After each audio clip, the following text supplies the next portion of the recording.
So it was pretty exciting to learn that there was a woman being flown from Calgary, Alberta, Canada to Paris to be a representative Canadian AI on behalf of cats, Sylvester AI. But for me, it was really amazing, Susan Groeneveld, that you were coming from Calgary, Alberta, Canada, where my mother was born and grew up. And I've always seen it on this pedestal of cowgirls and pioneers and strong Aw. people. And I hope you're one of them.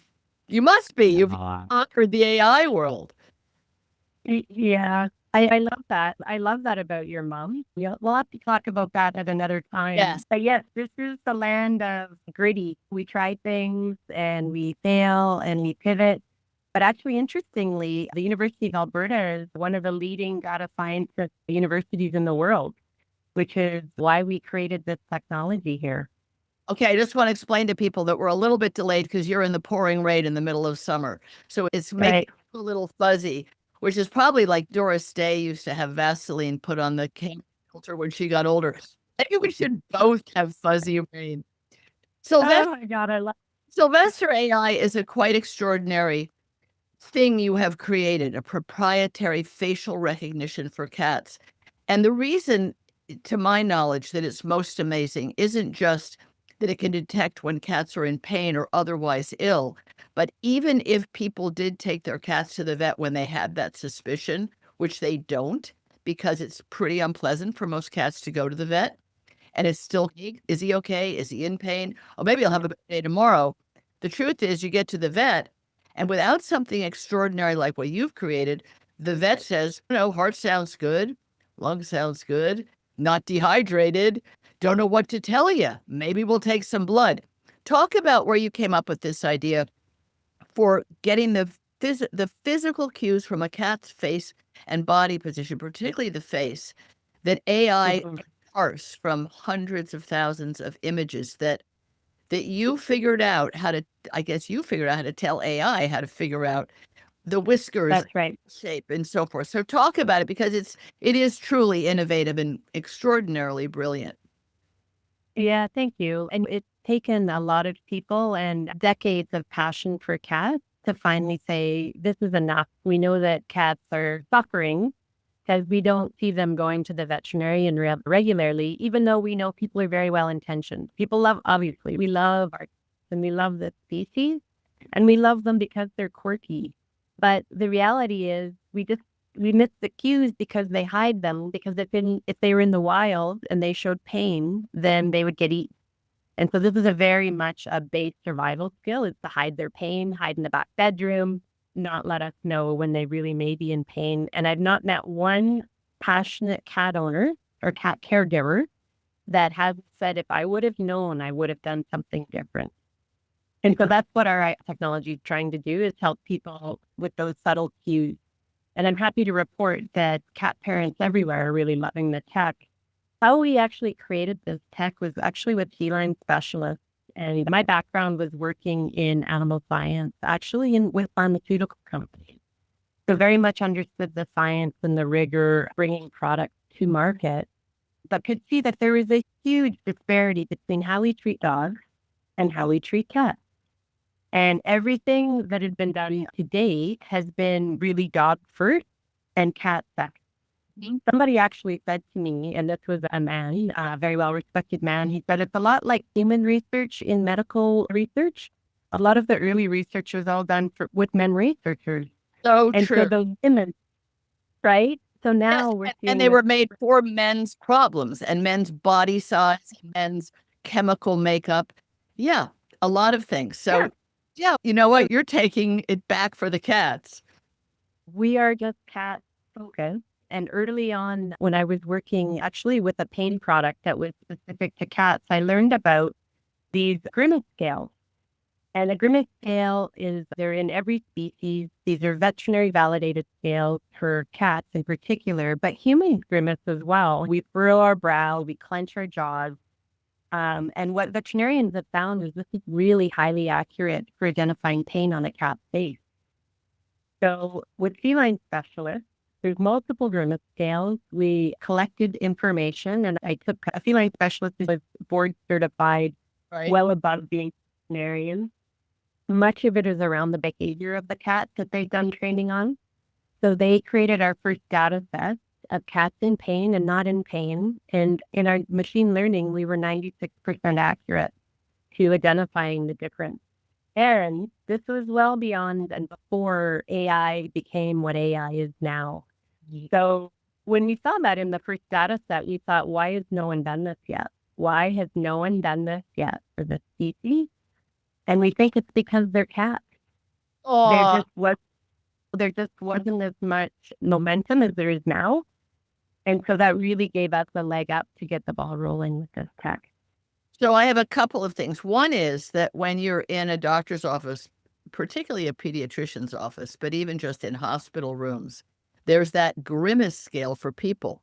It's Yeah. completely, it shows a frowny face for, ooh, I really feel bad, and a happy face for, I feel great, except for, oh, wow, I'm stuck in the hospital. So, of course, no one really feels. But it's the same idea, but not so dumb and simplistic, and could probably, Yeah. or you're not going to, but it could be used for disabled people that are, that are haven't grown mentally, or for children or babies. Although they do make it known, they know how to cry. Yeah. Tracie, very smart, very astute of you. There are Grimace scales for babies, and they've been created by ethnicity. Because you can imagine, right? Our face shapes are different and our eye placement is different. And Yes. there's also Grimace scales for nonverbal humans, like people with dementia. So there's research that's That's what going I was on about. Yeah. with nonverbal humans. And we just happened to really pick something. When a veterinarian is assessing a cat for the Grimace scale, they are looking at the placement of the ears, the placement of the eyes, the dilation of the eyes, the muzzle in terms of the clenching of the muzzle, the whisker placement, because when you clench your muzzle, your whiskers will change, and your head position. So those are the areas on the face that we're actually assessing. And then there's a cumulative score that identifies when a cat should be prescribed an analgesic for pain. So that's what we are using in our measurement, but we've actually simplified it. We're not diagnosing. And so when a cat caregiver uses the tech, it's just pain, no pain with a confidence score. But and then you can track over time. But what we're finding is people first love it. Like we have tens of thousands of users. Two, there's a lot of people that are on the fence already, wondering if their cat might need something. And Yes. this is that tipping point. This is the sort of third party that comes in and says, hey, there could be something. And it motivates people. Pain is an apex behavior. It's very hard to ignore pain. Interesting. And apex behavior, explain what that means. I've never heard that phrase. Yeah, I'm talking about as a motivation for change. Pain is probably one of the most profound things, right? Like when we're in pain, we go take a Tylenol, or right, if we escalate, we need to figure it out. You cannot ignore pain. And so it's a behavior that really elicits some kind of action versus that's nice to know. I'll watch that. But when we see something that's in pain, it's very hard to ignore that, right? We want to fix it. We want to help. But also, since it all seems we don't know what the cat's feeling or doing, maybe it's just having a mediocre day. We know that the cat in the bread loaf body position, not moving much, or as you said, hiding under something, is a pretty big indicator something's wrong. But it's very hard to say to a person, all right, so you're going to give up some of your work time, make an appointment, Yeah. a pricey Yeah. on short notice, get the cat who you already think isn't feeling well into a carrier. Now you go into Yeah. the office, even a fear-free office, because they have these wonderful cat Yeah. certified offices. My vet has it too. That cat is not going to act the same way under the adrenaline, cortisol, fear, and anxiety of being there. So you say, oh, but he looked this way that I thought. And the vet says, he looks perky to me because the cat fight or flight. Let me out of here. This is not where I want to be. I already felt pretty miserable. So you do, if you get such a high score, 96%, this cat is feeling really poorly. Then you bring it in, you say, I got my Sylvester AI score right here, doc. And your Right. main customer, as I understand it, is not even the cat owner. I don't mind saying owner. Right. We can say caregiver, guardian, parent. I'm good. It's all I'm good good. with owners. Yeah. then your real customer is the veterinarian. Is That's that right. right? That's where your base is because it's vet certified, it's vet co-created, and the vets Yeah. know these issues. Their hands are tied Yeah. too. They want cats to feel better. Yeah, it's interesting, right? Veterinarian, and you just hit it on the head in terms of cats act different in the clinic than they do at home. The very best way to know how a cat is feeling is in their home environment where they feel comfortable and safe. And the real beauty of the tech is you can track over time. So you can take as many pictures as you want and you can show the trend to the veterinarian. And so when you come in, you've got this extra piece of information. The reason, though, that we want the veterinarian on board is we don't want people to think this is a novelty because Right. it's a very good feeling when you see that your cat is happy and you take a picture. There is, it is like you've done all the right things for your children, and so that feeling is very wholesome. But we do want people, and we want to celebrate people doing a good job with their cats. But also, we want people to know that while we can buy a lot of beautiful things for our cats, and there's a lot of cool swag or collars, whatnot, basic preventive care from the veterinarian is by far the fastest way to ensure your cat has a long, healthier life. And so that's what we really want to help with. And in fact, research just came out this year that in North America in 2024, 70% of cats did not go to a vet in the US. And it's because Doesn't surprise many things. Yeah, it's compared to dogs. So dogs go like our kids, that somehow we think cats don't need that level of care. And it's not because we don't want to take them. It's just, we just don't think they need it. So I that's think why we're there. is all that pushback from the cat and the Yeah. fact Yeah. you can go Yeah. in, and because diagnostics are expensive, they're not Yeah. making your vet rich. It's just that the lab Yeah. work costs a lot. So if you Yeah. came and you'd waited and the cat had Yeah. been declining in its affect for days or weeks, now you come in, this cat is presenting us now quite clearly not well somewhere in its body that is palpable by the vet or measurable. Now the vet is going to do a whole lot of tests, blood tests, maybe ultrasounds, who knows? But then the people think I'm not going back to the vet the next time because Um, that set me back $500, which, by the way, yeah. is why we get pet insurance, please. I don't know. In Canada, do you all have it like Yeah. in America? Yeah. 2% Yeah. of people have it. It's nutty. I Yeah. mean, you can really you can cover Yeah. a cat or a dog for not a lot of money as a yearly annual fee. And then if you get into a pickle where you find out, oh, your cat has hypothyroidism, you're gonna hyper T, not hyper, and now you need the radiation treatment, and that's a new condition, then the insurance would cover it. But again, those are that involve some cost. And so that Yeah.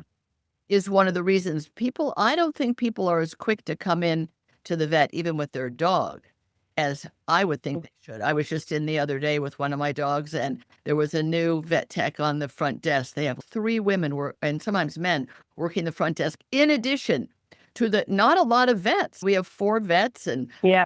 Yeah. vet, and they said, oh yeah, Yeah. Tracie's a frequent flyer. And I said, yeah, proud of it. Anything I Yeah. go in because all of us, and you can tell the story about James, your barn cat back in Calgary. Any of us who Yeah. have where we've delayed, she's not that bad.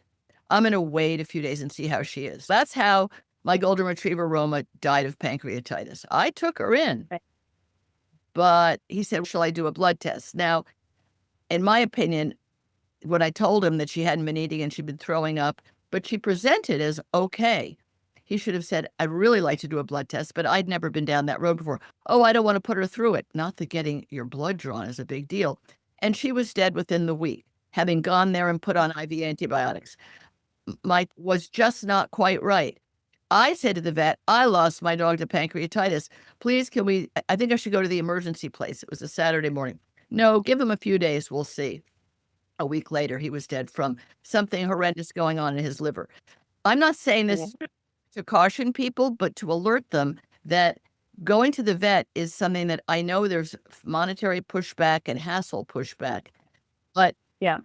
cat to have this extra tool is brilliant because Yeah. we really don't want to be nervous Nelly to be rushing in with our cat. If there really isn't anything wrong, maybe you just have a grumpy cat.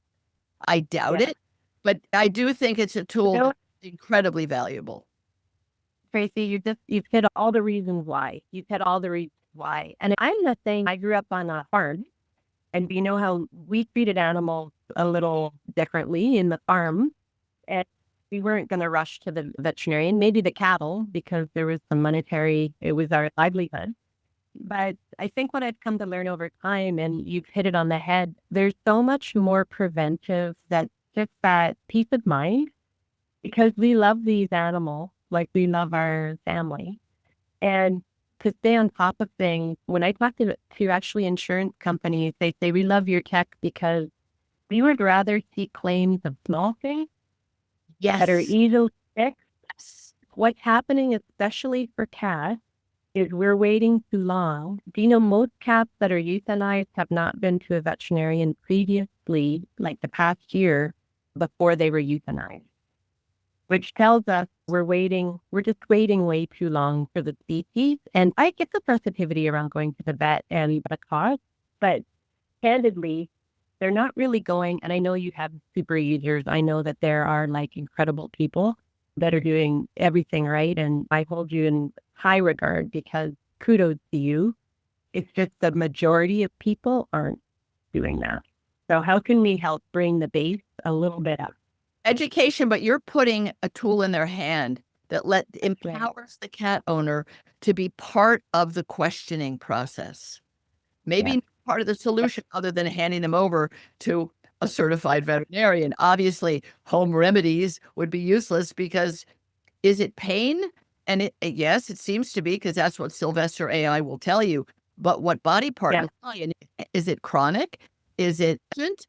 Is it arthritis? Let's tell about James because you had this barn Yeah. cat on the cattle farm, and I Yeah. important that you've always kept him in your mind. Yeah. I was asked early on, like, why I get a lot of, you must love cats. That's why you've created this tech. And certainly I love cats, but I actually see that there's this huge unmet need versus what dogs are getting already. And it's not because it's different people necessarily. Sometimes we own a dog and a cat, and we Right. don't take our cat as often as the dog. And I go back to why am I intrigued by the species? And I had a barn cat that declined. He was an old cat. He'd lived a long life. You can imagine a barn cat outside, coyotes and everything. And this cat was, I don't know, maybe 14. He did great. He was a wizard. Nothing would stop him. But he declined. He started to decline, and we could see he wasn't eating. And we're wringing our hands and we're humming and hawing. And there was offers. And sorry if this is too strong, but on the farm, we tend to deal with things like behind the barn, right? It was a time for Jack Yes. to exit. And we really, nobody wanted to make that decision. But we did not think to take him to the vet because he was a barn cat. That's And right. so when I found him in the corral and he had passed on his own, not from a wild animal, and this is a hard conversation because none of it's good, but this cat died on his own. And I know he was severely sick because we saw the decline and it wasn't a week. And so I feel like that was, I know this is nature and this happens, but now when we have tools that can actually at least remedy the pain, why are we letting animals suffer when we can see them, especially old animals that we love? Or even the topic of euthanasia, Susan. There are people Yeah. see it more with cats than dogs, where he's just old, and that decline is Yeah. slow and torturous. Yeah. And because Yeah. the gift of euthanasia, folks, if you Yeah. who have done your Sylvester and seen the declining misery on his face that AI Yeah. is telling you it is bad and getting worse, you have the option. And a lot of people's vets will come to their house. There are also traveling vets who just do euthanasia. You can put that Yeah. cat to sleep peacefully, painlessly, with dignity and grace, and not have them suffer a great life you've given them. And now you've given them weeks, days, even months of misery because you didn't quite know what to do. And I It's think just, Sylvester AI gives you a tool that says, hey, it's bad. Oh, it's getting worse. Now's Yeah. the time. Yeah. I think one of our greatest values is peace of mind. And so a lot of people actually are using the tech even after they've lost their cat because we can upload from camera roll. And so Wow. they'll go look at pictures of their cat. And many people have used it to validate the decision they made. And so if the cat isn't in pain, but they knew it was time, that felt good.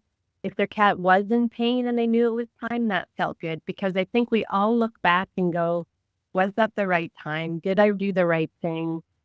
Should I do this? So it's actually one of our main use cases is helping me build cats. And helping But also people. Yeah. come to Yeah. terms with resolve it and not think, did I do it too soon?